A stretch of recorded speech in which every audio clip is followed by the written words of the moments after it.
But anyway, you know what I mean. But, yeah, things started opening gradually, but then cases started spiking. A lot of us thought this was just not real, but I knew someone who got it.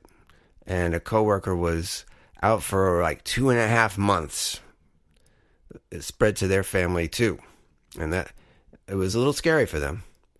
They got back to work and they're okay, but there may have been some heart damage too. It's just crazy.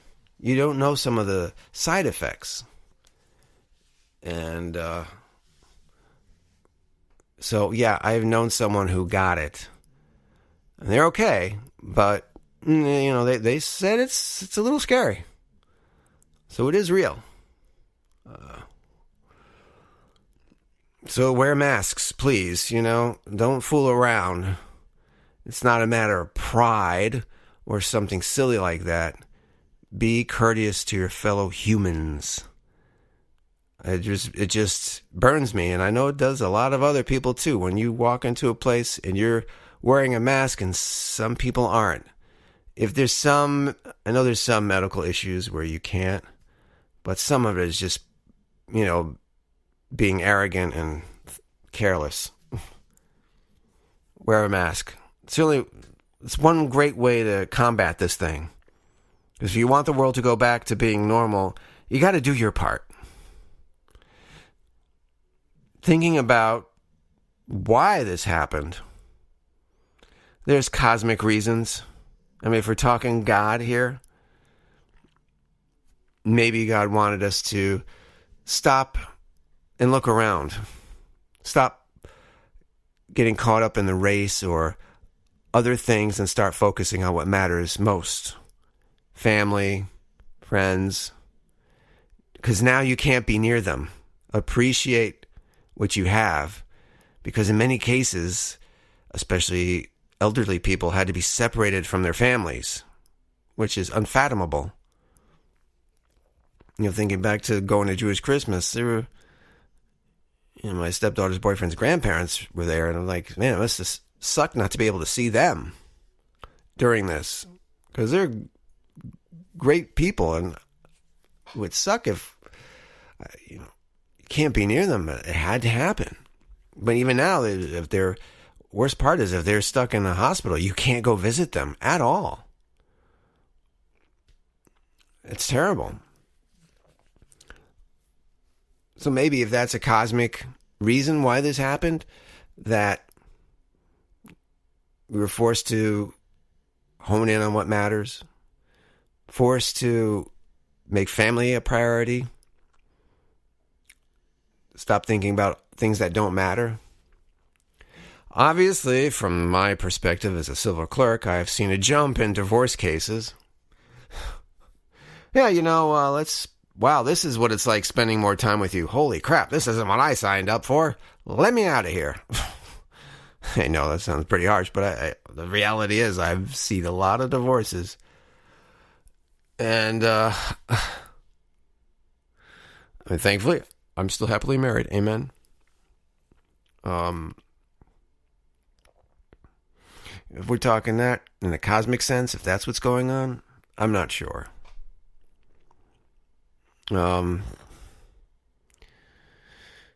Maybe it's just to also see who really cares about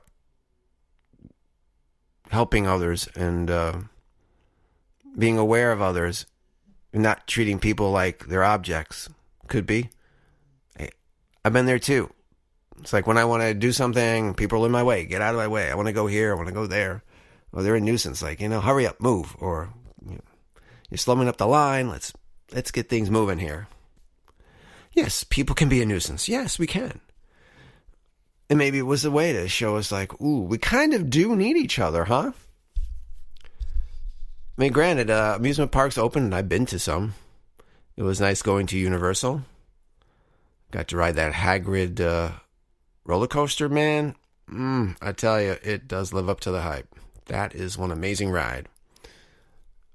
But they had the socially distant markers. You had to wear a face mask the entire time you were in the park. Although I would take mine off when I went into the bathroom stall. No one's going to tell me I have to wear a mask if I'm in a bathroom stall. And obviously when you're eating something, but it is really weird and different. Lines to get on the rides were definitely short. I think when I was at Universal, we went on 5 rides in 2 hours. Unheard of. And this is the summertime. Unheard of. But it was hard, especially Florida. It gets hot and humid. Wearing a mask, that does not go hand in hand. And I actually eventually let my membership to Busch Gardens expire because it's getting old. Going to the park with a mask on, and we're getting grief to get on the front row of Cheetah Hunt. Of all rides, that's our favorite ride. But we had figured out a way to get into the front row. But then if you let anyone pass you, you get kind of penalized and sent to the back row. And the back row sucks. And it's just like, come on. You know, there's enough space to have people get in the front row. So whenever this does finally go away, or things go back to normal, we'll join up again. But until then, it's just not worth it. I do miss being able to... Good thing is you're going outside, you're walking around getting some exercise. That's something that's missed. But I'm just tired of wearing the mask, walking around. Seems silly. I'd rather stay home. What can you do? Well, what you can do, what I did, because I made the podcast bi-weekly, I started back with my scripts. I wrote a script called Injunction, based on the day job. The premise is a young woman's filing an injunction against her baby daddy and the father of her kids. And she meets with a victim's advocate. And the victim's advocate poses the question to her, if you could go back in time, would you never meet this guy? Of course, she has struggles thinking about it because then she wouldn't have her kids. And then the victim's advocate poses, well, what if your memory was erased? You had no memory of your kids. Would you still do it? That is the question. And I think I mentioned I was trying a method that I learned from the Indie Film Hustle podcast. Alex Ferrari had a guest who said, try this. Write a script. Once you're done with it, put it away. Don't go back for revisions. Don't reread it. Just write it and put it away. Write another script. Same thing. When you're done, put it away. Write script number 3. When you're done with that, put it away. And then move back to script number 1. Then you could reread it and maybe revise things because you're approaching it with almost fresh new eyes. You've had time to get it out of your system. And now it had a chance to percolate and rest. And now you can see it with new eyes. And actually, with Injunction, it was a little shorter and had a darker ending. And I let my friend Robert Otone read it. And he suggested a different approach, making it a little happier in the end. And I did. It was a little struggle. I'm not sure how it turned out, but I kind of like how it ended on a little more positive note. And I think maybe I was being a little biased because I've actually asked that question to some people filing injunctions. If you could go back in time and not meet this person, would you? They look at me like kind of weird, but you know, a lot of their problems are they met this person and had kids with this person, and that person's now abusing you. Your life would have been better if you never met them, right? Would it? Yeah, you got a kid out of the deal, but now you're forever tied to this person. And maybe, you know, how are you going to explain to your kid that this person's an asshole? You know, someone that they're really bad. And I think I almost wanted to punish the girl for going back in time if she wants to, you know, for having made this choice.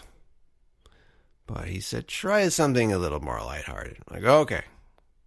So I did. But I did write 2 other scripts, and I decided to create a TV series idea called Reset, where it's involving time travel. I'm not going to really go into that, but I wrote one episode, the pilot, and then I wrote another episode. I had an idea, and I'm in the middle of a third episode while I was revising Injunction. So it has kept me busy. I try to write something with those scripts every day. Keyword is try. Doesn't always work out, but I do. Try. It has been very helpful following that advice and coming back to it with fresh eyes. It's a good technique. I do need to brush up on more things. There's some things with writing a script. There's those little technical things. Script writers will know what I'm talking about. It's just those little things. And trying to get the story somewhat down. I've been writing notes to kind of just ideas of where I want the story to go. I mean, writing something just to get it out of your system is very important. It's just sitting there and just getting those things out. It is kind of like a brain dump, really. And then getting it out there and then coming back like, ooh, okay, this might have been too much. Or I should add something here, or I should take something back. I should ease up on this, or the character might want to say this instead. So that's been a growing experience, learning experience from my writing. And of course, I reached a milestone chronologically. I turned 50. Hard to believe. I'm a 50-year-old. That it is still hard to grasp that I've reached that age. It doesn't seem to make sense to me. But I am. 50 years on this planet. Even as I say it now, I'm wincing at the idea. I just can't believe it. 50. How did I get here? I know I had some ideas of where I wanted to be at 50. Didn't happen. But I've got some years left in the tank, I hope. So there's still a chance I could get to where I want to be. Whether it is doing more of Artist Matters or another kind of podcast or something else. It is really good to try something. I've learned that lesson. I've read some really good books throughout the year. Some have opened my eyes and helped me understand that, okay, there's common themes. If you look in the books, I really like inspirational and self-help books. If these people can do it, I'm sure I can. So what are their paths? Are there any similarities? Are there any techniques? Are there any ways to approach things? And I've learned quite a few. One of the most common things, and it seems so simple, is just putting in the work. Nothing's going to come if you sit on your ass. You're not going to be able to start any kind of business. You're not going to be able to get any writing done, or what have you, if you're just doing nothing. You have to take at least one step. Whether that is writing one sentence, learning a line, painting one stroke, whatever it is, you have to do something. And I think back also to the book Originals. It was written by Adam Grant. That was a really eye-opening book. I read that many years ago, but I went back to some of the notes I took, and he talked about quantity versus quality, meaning that in a way it's good to have a lot of stuff. Yes, you want your stuff to be quality, but sometimes there just may not be a lot of quality in what you do. Like Shakespeare had a lot of things that we don't know. He wrote a lot more stuff than really made to be aware of. I'm sure he has collected works, and then you look